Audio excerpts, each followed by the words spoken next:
आणि आता पाहणार आहोत सविस्तर महामुंबई। ठाकरे गटाच्या शिबिरामध्ये उद्धव ठाकरेंनी उपमुख्यमंत्री देवेंद्र फडणवीसांवर जोरदार हल्लाबोल केला। तुमची अवस्था सहनही होत नाही आणि सांगताही येत नाही अशी झाल्याचा टोला ठाकरेंनी फडणवीसांना लगावलाय। दरम्यान या टीकेवर आता फडणवीसांनीही जोरदार प्रत्युत्तर दिलंय। उद्धव ठाकरे यांनी वरळीतील मेळाव्यातून पंतप्रधान नरेंद्र मोदी आणि अमित शहांवरही शेलक्या शब्दात टीका केली। मणिपूर पेटत असताना अमेरिकेचा दौरा काय करता असा सवाल ठाकरेंनी केलाय। त्यावर फडणवीसांनी उद्धव ठाकरेंचा चांगलाच समाचार घेतला। घरात बसून पक्ष आणि सरकार चालवणारे मोदींची बरोबरी करूच शकत नाही अशा शब्दात फडणवीसांनी जोरदार पलटवार केलाय। त्यावेळेला संयुक्त महाराष्ट्राची जी चळवळ झाली होती, म्हणजे तेव्हा सुरतेचा एक विषय होता। संयुक्त महाराष्ट्राची चळवळ झाली होती तेव्हा मोरारजी देसाई आपले मुख्यमंत्री होते। त्यांना मुंबई महाराष्ट्राला देऊ द्यायची नव्हती। इकडे सुद्धा नरबळी घेतली, तिकडे सुद्धा घेतली। आणि त्याच्यानंतर हे आलेले आहेत जे मुंबईचं महत्व मारायला निघालेले आहेत। मुंबई तर तोडू शकतच नाही, कारण शिवसेना प्रमुखांनी मागेच इशारा दिलाय, जो कोणी मुंबई महाराष्ट्रापासून तोडायचा प्रयत्न करेल तो कोणीही जरी असला तरी त्याच्या देहाचे तुकडे तुकडे केल्याशिवाय आम्ही स्वस्थ बसणार नाही। उद्धव ठाकरेजी सांगतात की हा महाराष्ट्राला मुंबईला महाराष्ट्रापासून तोडणार आहे। हा त्यांचा पेटेंट डायलॉग आहे। त्यांच्याकडे याच्याशिवाय दुसरी स्क्रिप्ट नाही आहे। आज त्यांनी सांगितलं बावनकुळे हे मुंबईला महाराष्ट्रापासून तोडणार आहे। याचा अर्थ आता बावनकुळेची तुमच्या कामाची दहशत ही उद्धव ठाकरेंच्या मनामध्ये तयार झाली आहे। उद्धवजी काळजी करू नका, कुणाच्या बापाचा बाप जरी जमिनीवर उतरला तरी मुंबईपासनं महाराष्ट्रापासनं मुंबई ही वेगळी होऊ शकत नाही। त्यामुळे ही डायलॉग बाजी बंद करा। प्रश्न विचारलाय, कर्नाटक सरकारने सावरकरांचा धडा काढला, उद्धव ठाकरेंचं मत काय? पहिले देवेंद्रजी तुमची परिस्थिती फार हालाकीची हो। तुम्ही बोलताय म्हणजे ठीक आहे, पूर्वी जाहिरात यायची सहनही होत नाही सांगता येत नाही। त्याचं उत्तम उदाहरण म्हणजे देवेंद्र फडणवीस। जर सहनही होत नाही, जे काय सगळे अपमान होतात ते, आणि सांगता येत नाही, करू काय, कारण वर्ण आदेश आहे। खरं म्हणजे मला असं वाटतं की बहुतेक उद्धव ठाकरेंचं भाषण लिहिणारे जे स्क्रिप्ट रायटर होते तेही आता शिंदेजींच्या पक्षात चालले गेले।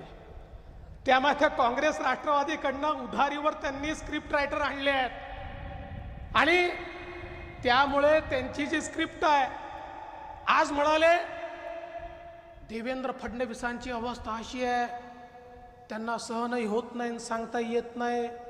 उद्धवजी तुम्हाला कुठे कुठे आग होते आहे, हे तुम्हाला सहनही होत नाही, सांगता येत नाही, आम्हाला समजताय। जा गावागावात चर्चा सुरू करा। मगाशी किशोरीताई तुम्ही सांगता मी थोडंसं ऐकलं की त्यावेळेला गॅस काय होता, आता गॅस किती आहे। मोदींचं ते एक भाषण होतं तेव्हाचं, पेट्रोल ऊपर जा रहा है कि नीचे जा रहा है, महंगाई ऊपर जा रही है की नीचे जा रही है। जा गाव वाड्या चावडीवरती जा आणि सगळ्यांना विचारा, महागाई वर चालली का खाली आलेली आहे, बेकारी वाढले का कमी झालेली आहे, गॅसचे दर वाढलेत का कमी झालेत, हे सगळं विचारा। खात्यामध्ये 15 लाख आलेत का, शेतकऱ्यांना नुकसान भरपाई मिळाली का। मोदीजींबद्दल अमित भाईंबद्दल काय काय बरळले, काय काय बरळले। खरं म्हणजे मला कधी कधी यांना म्हणावं असं वाटतं, कोण होतास तू, काय झालास तू, अरे वेड्या असा कसा वाया गेलास तू। अरे नरेंद्र मोदी उस व्यक्ति का नाम है जिसने इस भारत के ऊपर का कलंक बदल कर दिखाया और अयोध्या की भूमि पर प्रभु श्री राम का मंदिर बनाने का काम नरेंद्र मोदी जी ने करके दिखाया। जे घरी बसतात त्यांना अमित शाह काय माहिती, जे घरात बसून राजकारण चालवतात त्यांना मोदीजी काय माहिती। मी आता 23 तारखेला पाटण्याला चाललेलो आहे। पहिल्या प्रथम चाललोय, नितीश कुमार घरी आले होते। पूर्वी एक काळ असा होता की मातोश्रीमध्ये भाजपचे लोक यायचे, आता भाजप सोडून इतर सगळे पक्षांची लोक यायला लागलेत, कारण आता भाजपला शिवसेनेचं महत्व नाही कळलं। दुख में जो साथ देते हैं वो फरिश्ते होते हैं हे विसरले. त्यांना फक्त सुखामध्ये जे सोबत येत आहेत तेवढेच पाहिजेत. पण उद्या तुम्ही जेव्हा सत्ता गेल्यानंतर रस्त्यावरती फिराल तेव्हा तुम्हाला विचारणारे एकही मित्र तुमच्या बाजूला येणार नाही. हे आजच लिहून ठेवा तुम्ही. आता वेगवेगळे पक्ष युती करतायत. मोदींना हटवायचंय, पाटण्याला एकत्रित येणार आहेत, हातात हात घालणार आहेत, हात वर करणार आहेत आणि मोदी हटावचा नारा देणार आहेत. अरे वेड्यांनो, 2019 साली पण तुम्ही दिला होता. आता मात्र एक नेता अजून त्याच्यात ऍड झालाय. आता ते हात वर करणाऱ्यांमध्ये उद्धव ठाकरेजी पण असणार आहेत. ते पण हात वर करणार आहेत. पण काळजी करू नका, कितीही वेली एकत्रित आल्या तरी वटवृक्ष होता येत नाही. मुंबईमध्ये ठाकरेंच्या शिवसेनेच्या शिबिरामध्ये ठाकरे गटाचे नेते खासदार संजय राऊत यांनी सरकारवर जोरदार हल्लाबोल केलाय. मोदी शहा यांच्यासोबत आमचं वैयक्तिक भांडण नाही, पण देशामध्ये जे सुडाचं राजकारण सुरू आहे त्याचा बदला शिवसेना घेणार आहे. तसंच उद्या जर आमचं सरकार आलं तर मोदी शहा आणि फडणवीस सुद्धा शिवसेनेमध्ये दिसतील, पण त्यांना शिवसेनेमध्ये घ्यायचं की नाही हे उद्धव ठाकरे ठरवतील, असा मिश्किल टोला राऊतांनी यावेळी बोलताना लगावला. यावर भाजप नेते प्रसाद लाड यांनी राऊतांचा समाचार घेतलाय. उद्या आमच्या हातामध्ये येऊ द्या सरकार. 24 तासामध्ये मोदी शहा फडणवीस शिवसेनेत दाखल होतील, प्रवेश होतील का नाही. 24 तास आम्ही सकाळी सामनामध्येच बातमी वाचणार. ईडीच्या भयाने फडणवीस यांचा शिवसेना प्रवेश. आता घ्यायचं का नाही तर उद्धव साहेब ठरवतील. मला वाटतं संजय राऊतांच्या डोक्यावरती परिणाम झालाय. परिणाम झाला म्हणण्यापेक्षा त्याला वेळच लागलाय असं म्हणावं लागेल. कारण ज्या पद्धतीमध्ये देवेंद्रजींबद्दल त्यांनी वक्तव्य केलंय, मला त्यांना एकच सांगायचं आहे, जसं ठिगळं पडून पाणी वाहतं तसं शिवसेना आता फुटायला लागली. आणि ती फुटत असतानाची शिवसेना पाहत असताना संजय राऊतांचं डोकं फिरलेलं आहे. त्यामुळे संजय राऊतजी, आपण जे बोलताय त्याच्यावरती भान ठेवा. एक विचार करा की तुम्ही ज्या उभाटा शिवसेनेत आहात ती शिवसेना जिवंत राहील का. ठाकरे गटाच्या मेळाव्यातून युवा सेना प्रमुख आणि ठाकरे गटाचे नेते आदित्य ठाकरे यांनी राज्य सरकारवर चौफेर टीका केली. परवा जागतिक खोके दिन आहे असं म्हणत त्यांनी सत्ताधाऱ्यांना खोचक टोला लगावला. महाविकास आघाडी सरकारच्या काळामध्ये मुंबईत केलेल्या विकास कामांबाबत आदित्य ठाकरेंनी प्रेझेंटेशन दिलं. शिंदेंच्या शिवसेनेनं मुंबईसाठी काय काम केलं असा सवाल करतानाच आदित्य यांनी शिवसेनेला आव्हान दिलंय. मुंबई महापालिका कॉन्ट्रॅक्टर आणि बिल्डरची झाली आहे असं म्हणत त्यांनी 6,000 कोटींच्या रस्ते घोटाळ्याचा आरोप केला. शिवाय 263 कोटी रुपयांच्या स्ट्रीट फर्निचर घोटाळ्याचा आरोप करत याबाबत लोकायुक्तांकडे तक्रार करणार असल्याचा इशारा देखील दिलाय.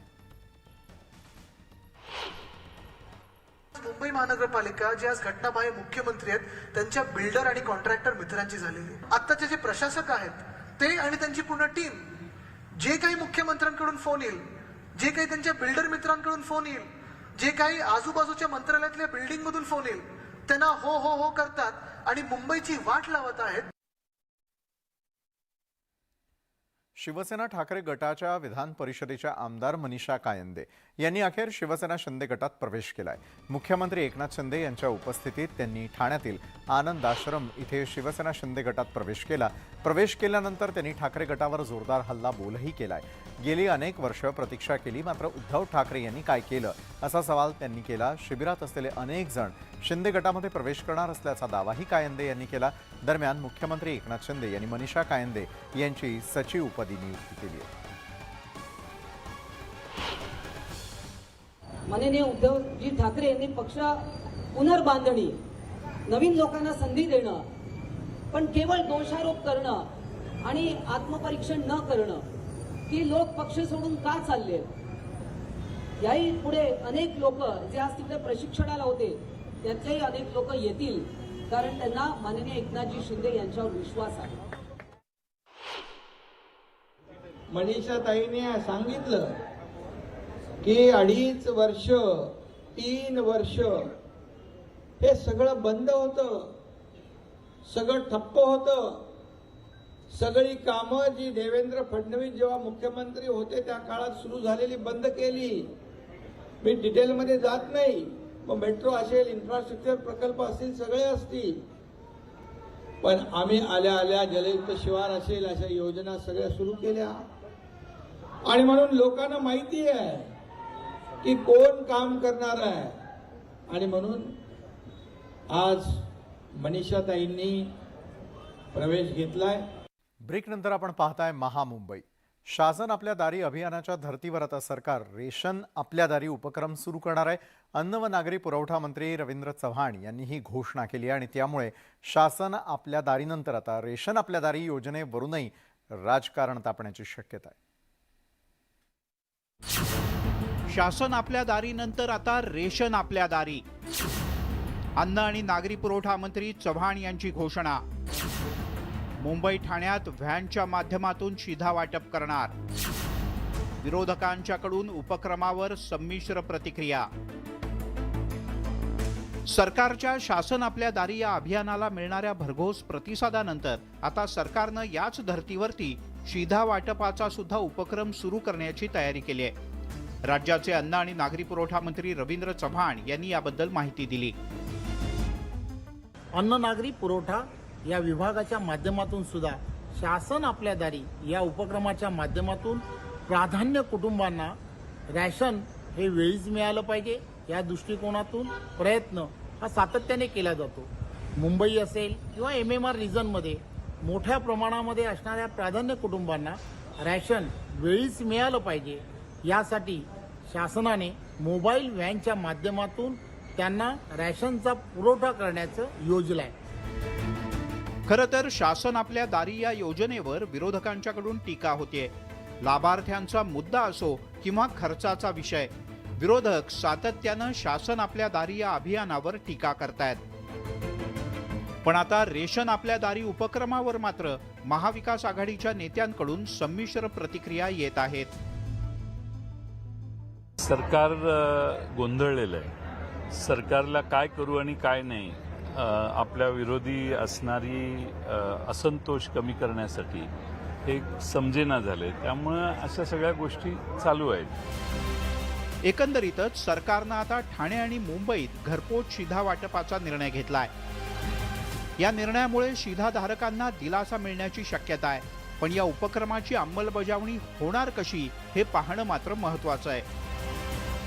Bureau report, news 18 Lokmat. नंतर महामुंबईमध्ये आपल्या सगळ्यांचं पुन्हा एकदा स्वागत. मुंबई अहमदाबाद राष्ट्रीय महामार्गावर घोडबंदर वर्सोवा ब्रिज ते वसईच्या दिशेनं घोडागाडीची शर्यत सुरू होती आणि या घोडागाडी शर्यतीबरोबर 40 ते 50 बाईक्सही होत्या. रस्त्यावरती या बाईक स्वारांचे चांगले स्टंट सुरू होते. यातील काही जण दारू पितानाही दिसले. भर रस्त्यात हा सर्व धक्कादायक प्रकार सुरू असताना या संपूर्ण महामार्गावरती एकही वाहतूक पोलीस नव्हता आणि त्यामुळे महामार्गाची सुरक्षा राम भरोसे असल्याचं बोललं जात आहे. रस्त्यावरती सुरू असलेल्या या धिंगाण्यामुळे काही काळ वाहतूक कोंडीही झाल्याचं दिसून आलं.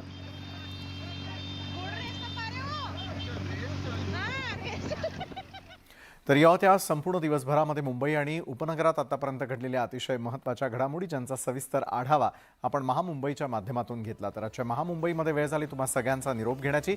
ताज्या घडामोडींसाठी पाहायला विसरू नका न्यूज 18 लोकमत.